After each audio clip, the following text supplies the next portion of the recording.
ഓം ശാന്തി. സന്തോഷങ്ങളുടെ നശിക്കാത്ത നിധികളിൽ നിറഞ്ഞിരിക്കുന്ന സദാ നിശ്ചിന്ത ചക്രവർത്തിയായി ഭവിക്കട്ടെ.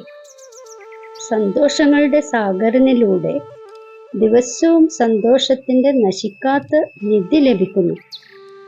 അതിനാൽ ഏത് പരിതസ്ഥിതികളിലും സന്തോഷം മാഞ്ഞു പോകാൻ സാധ്യമല്ല. ഏത് കാര്യത്തിൻ്റെയും ചിന്തയും ഉണ്ടാകാൻ സാധ്യമല്ല.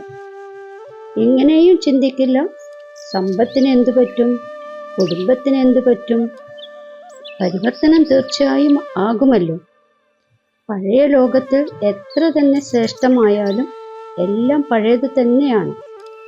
അതിനാൽ നിശ്ചിന്തരാകുന്നു. എന്ത് സംഭവിച്ചാലും നല്ലത് തന്നെയാകും.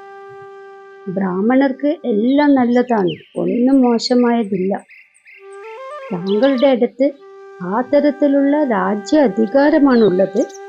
അതിനെ ആർക്കും കൊള്ളയടിക്കാൻ കഴിയില്ല. ഓം ശാന്തി.